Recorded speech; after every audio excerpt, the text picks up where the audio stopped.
Assalamualaikum warahmatullahi wabarakatuh. Selamat pagi, salam sejahtera bagi kita semuanya. Halo para mahasiswa Universitas Pembangunan Pancabudi, apa kabar? Tentunya sehat. Baik, kembali dengan saya lagi, Dr. Oktarini Kamila Sregar, SMSI. Nah, hari ini kita masuk di mata kuliah nilai-nilai dalam administrasi publik. Nah, seperti biasa, ya, kita sebelum belajar, kita berdoa dulu. Mari kita berdoa menurut ajaran dan percayanya masing-masing. Doa dimulai.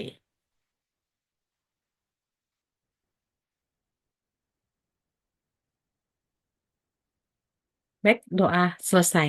Nah, ah, sebelum kita masuk ke materi, ya, saya ingin memilangkan kepada para mahasiswa, saya sudah menyampaikan tentang visi dari Universitas Pembangunan Pancabudi, visi dari Prodi Akuntansi, misi dari Universitas Pembangunan Pancabudi, misi dari Prodi Akuntansi, 10 nilai tamadun Universitas Pembangunan Pancabudi, 7 nilai dasar yayasan, dan budaya Universitas Pembangunan Pancabudi ini sudah saya sampaikan pada pertemuan satu. Baik, kita akan mereview materi kita sebelumnya. Nah, di sini para mahasiswa ya sudah mengetahui tentang model-model administrasi publik ya, kemudian nilai-nilai yang ada di dalam administrasi publik. Nah, jadi di sini setiap model ya atau nilai itu berbeda sesuai dengan eh, kebutuhan ya dari pengguna pelayanan administrasi publik itu tadi. Nah, kemudian juga kaitan hubungan administrasi negara atau publik dengan ilmu lain. Nah, jadi memang saling saling terkoordinasi ya. Jadi ini saling membutuhkan karena tanpa eh, tidak bersinergi antara administrasi publik ya dengan bidang keilmuan lain, maka tujuan yang diinginkan yaitu adalah pembangunan negara atau daerah itu akan tidak tercapai. Nah, kemudian para mahasiswa juga sudah menjawab soal UTS ya, ujian tengah semester yang sudah saya berikan ya. Baik, kita lanjut materi kita hari ini ya. Di sini saya ingatkan kembali mengenai administrasi publik. Nah, sini ada beberapa pengertian administrasi publik dari para pakar, yaitu ada Handel dan Plano. Nah, dia mengatakan bahwa proses di mana sumber daya dan personal publik diorganisir dan dikoordinasi untuk memformulasikan, mengimplementasikan, dan mengelola keputusan-keputusan dalam kebijakan publik. Nah, tujuan dari administrasi publik di sini katanya adalah memecahkan masalah-masalah publik melalui perbaikan-perbaikan terutama di bidang organisasi, sumber daya manusia, dan keuangan. Nah, hubungan antar dimensi kita lihat di sini yang pertama adalah dimensi kebijakan. Nah, kaitannya itu adalah dengan keputusan tentang apa yang harus dikerjakan.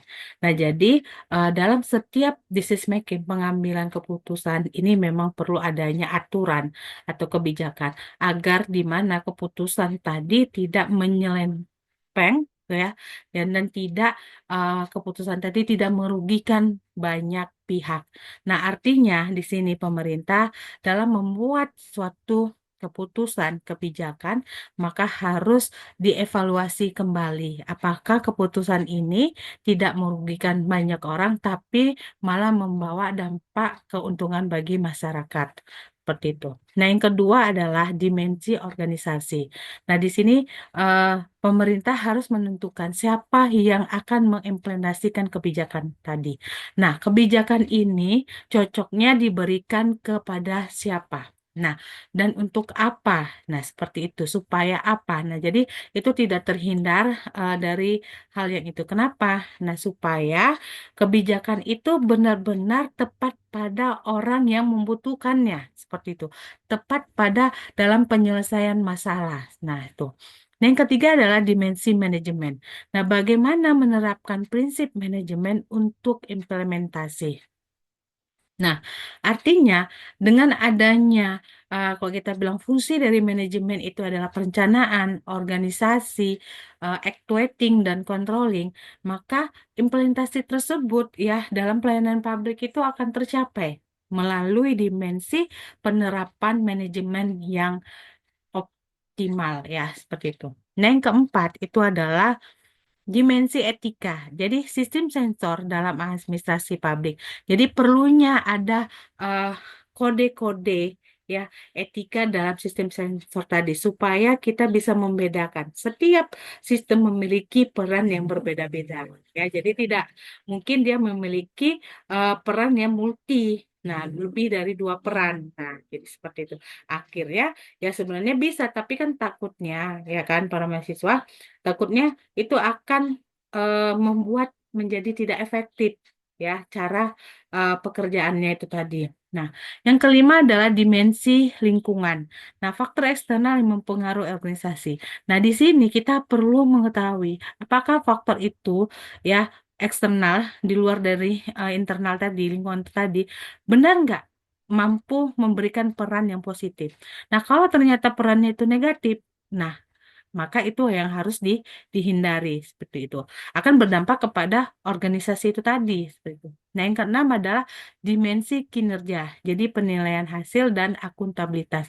Nah, kenapa perlu? Ini sangat perlu supaya kita bisa meningkatkan ya eh, sistem kerja kita tadi melalui penilaian hasil dan pelaporan yang sesuai dengan pedoman yang sudah diatur. Nah, kalau kita tidak diberikan nilai atas pekerjaan kita, maka kita tidak akan termotivasi. Nah, jadi itulah perlunya eh, penilaian atas aktivitas yang dilakukan oleh si organisasi tadi. Baik, kita masuk ke siklus kebijakan publik. Nah, di sini eh, ada tentang identifikasi masalah. Nah, kita harus mengetahui isu-isu yang perlu ditangani atau isu-isu yang kita dapat mengenai permasalahan itu. Nah, dari mana sumbernya? Nah, itu harus kita tahu. Kenapa itu perlu? Nah, seperti itu. Nah, siapakah pelakunya? Nah, itu memang harus kita telusuri. Nah, yang kedua adalah penyusunan kebijakan. Jadi, dalam merumuskan solusi dan alternatif kebijakan ini, di sini kita harus dasarnya adalah berdasarkan identifikasi masalah tadi. Nah, dari masalah sudah kita dapat, maka nah, di sini kita akan membuat kebijakan dalam penyelesaian isu tadi. Nah, seperti itu. Yang ketiga adalah sosialisasi. Nah, menginformasikan kebijakan publik. Nah, setelah kebijakan tadi itu disusun, maka kebijakan itu harus kita sosialisasikan ke publik agar artinya mereka mengetahuinya mendapatkan informasi tentang pembaharuan kebijakan publik itu tadi. Jadi tidak boleh serta-merta aja dilaksanakan tanpa disosialisasikan. Nah, yang keempat adalah implementasi kebijakan. Nah, sini kita menerapkan kebijakan yang telah disusun.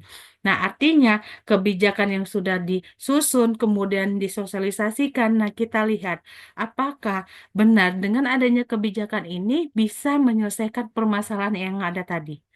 Nah, kalau ternyata di samping dalam proses tadi ternyata ada ya yang tidak sesuai kebijakan kita tadi masih belum bisa menyelesaikan masalah tadi, maka perlunya itu adalah yang kelima evaluasi kebijakan. Menilai efektivitas dan dampak kebijakan tadi.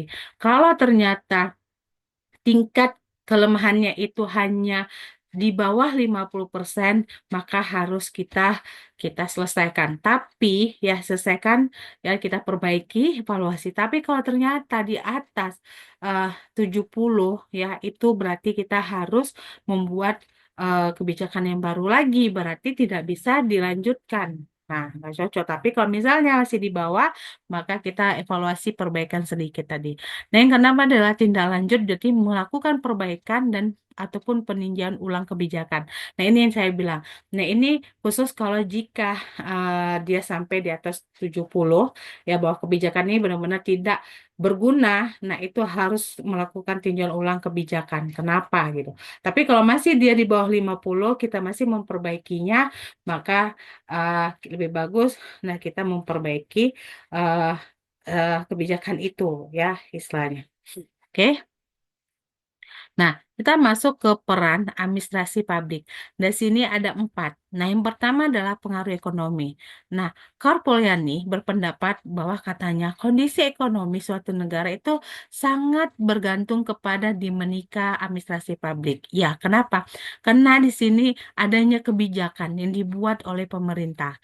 Jadi, semakin kaku pemerintah dalam mengambil kebijakan akan berdampak pada perkembangan ekonomi.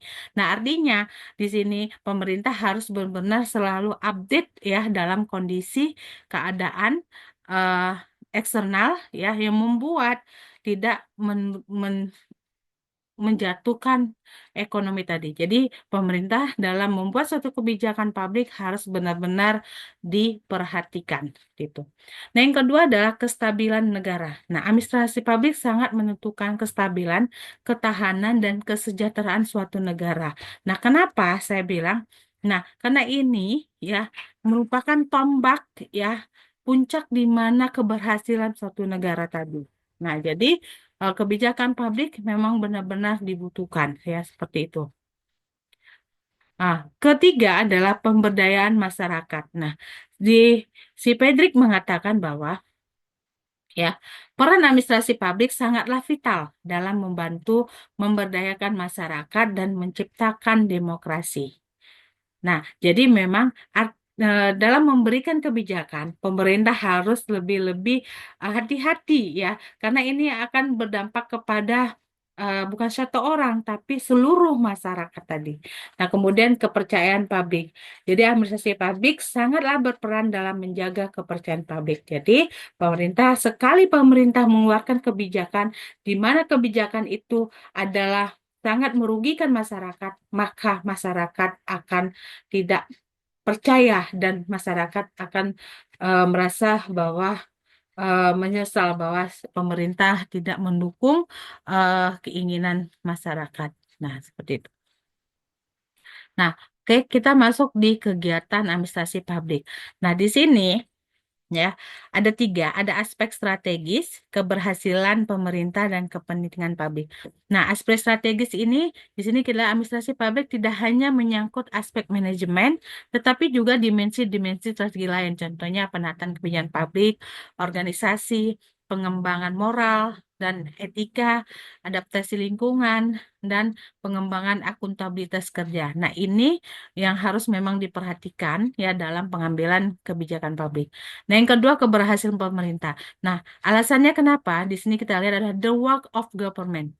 Nah, dapat berhasil bila dimensi tersebut secara keseluruhan diperhatikan atau berfungsi baik. Nah, itu benar gitu. Jadi tidak serta-merta udah dikeluarkan saja dan tidak diperhatikan dan tidak dievaluasi di mana fungsi yang tidak berjalan tadi.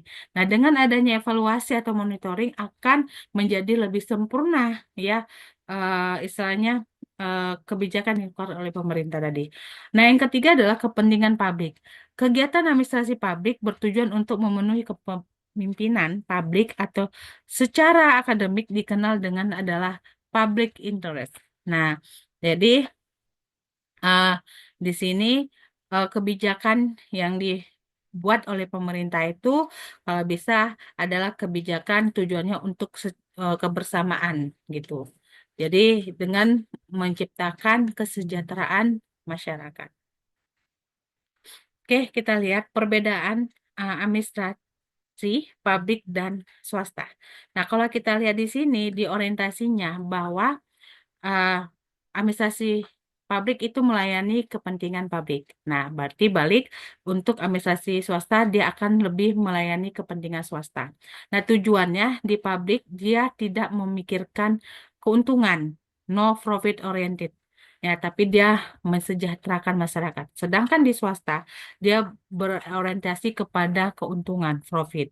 Yang ketiga adalah model rasionalitas. Nah, di sini administrasi publik itu dia menggunakan administratif main model. Sedangkan di administrasi swasta dia menggunakan economic main model. Nah, pertimbangan nilai kalau di administrasi publik, nah dia akan menggunakan ya nilai keadilan dan tanggung jawab publik. Sedangkan di administrasi swasta dia hanya mendapatkan sentuhan pasar saja. Nah, kemudian bagaimana pengaruh politiknya? Sedangkan di administrasi publik dia lebih banyak mendapatkan pengaruh politik dibandingkan dengan swasta. Swasta itu kurang mendapatkan pengaruh politik. Nah, kita lihat lagi di sini dimensi kebijakan. Nah, dimensi kebijakan diperkenaan dengan keputusan apa yang harus dikerjakan. Nah, fokusnya kebijakan ini adalah kebijakan publik. Jadi, ditekankan di sini adalah melihat masalah, kebutuhan, dan aspirasi publik, yaitu aspirasi masyarakat yang seharusnya dilayani. Nah, perannya apa di sini bahwa katanya sangat berperan dalam menekankan buntuk-buntuk atau kesalahan atau error. Berarti artinya dalam penyelesaian human error-nya. Nah, kita lihat tahapan-tahapan kebijakan. Yang pertama itu ada penetapan agenda kebijakan. Nah, ini lebih kepada mengidentifikasikan isu kebijakan yang perlu ditangani. Nah, selanjutnya, yang kedua adalah formulasi kebijakan.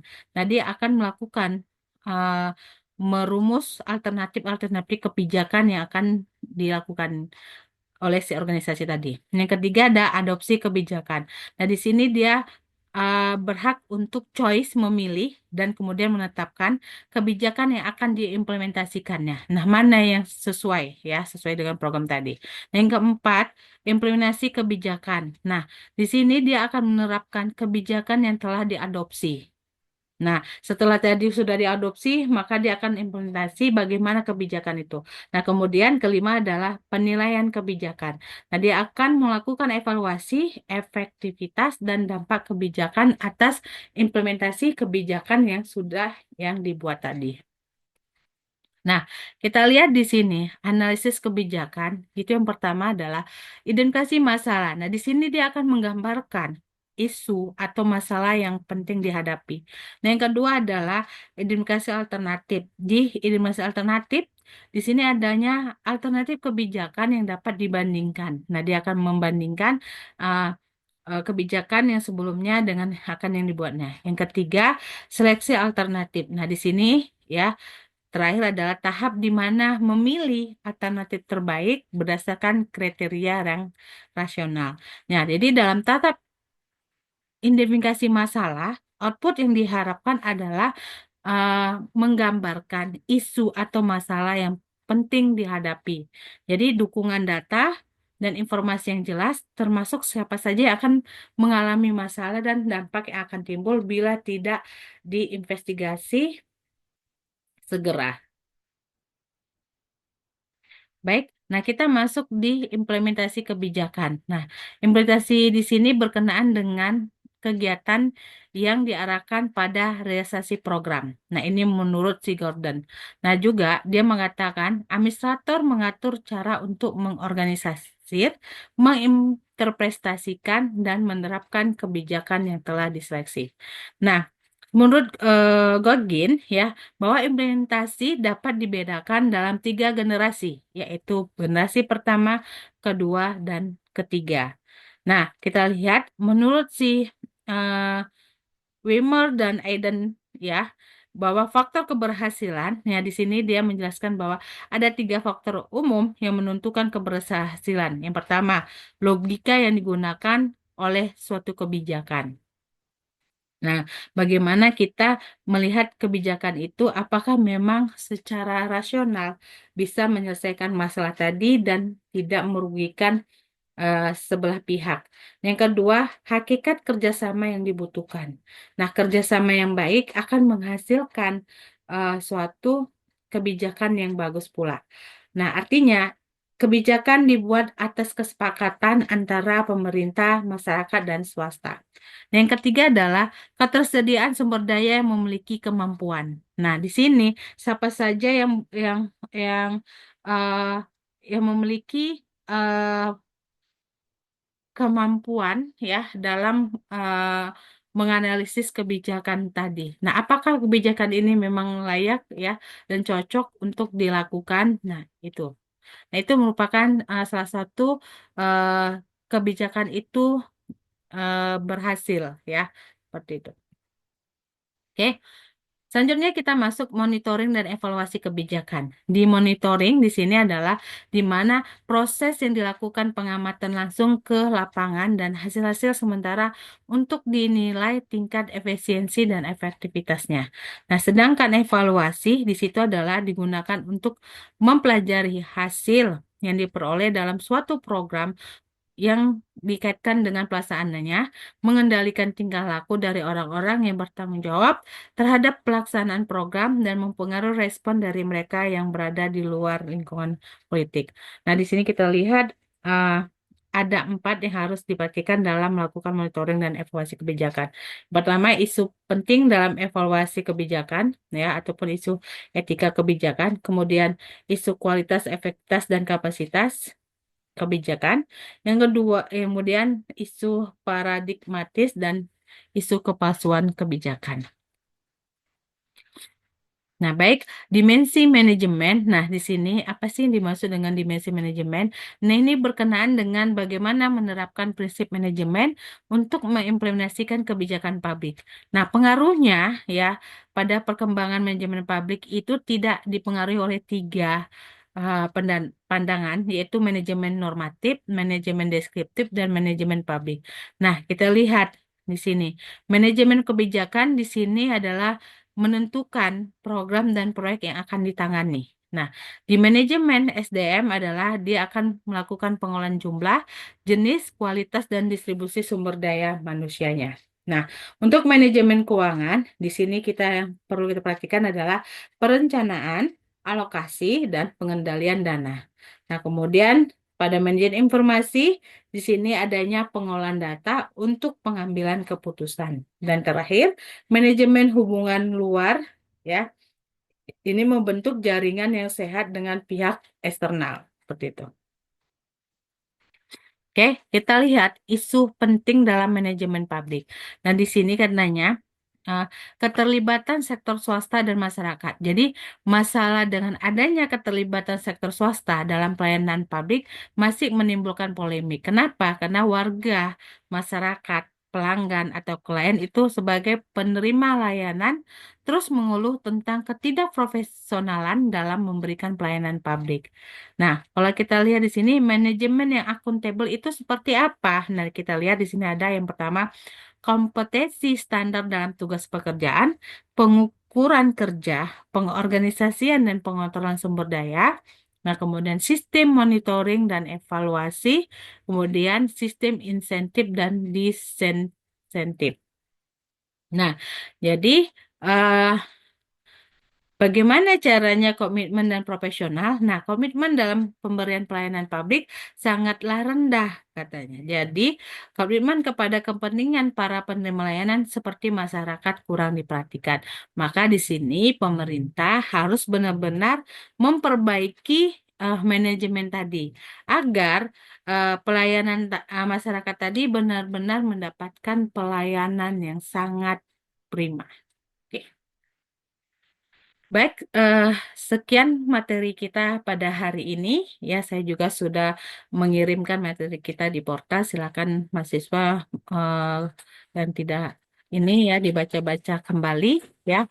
Baik, selamat kepada mahasiswa ya, sukses selalu ya dan tetap semangat. Assalamualaikum warahmatullahi wabarakatuh.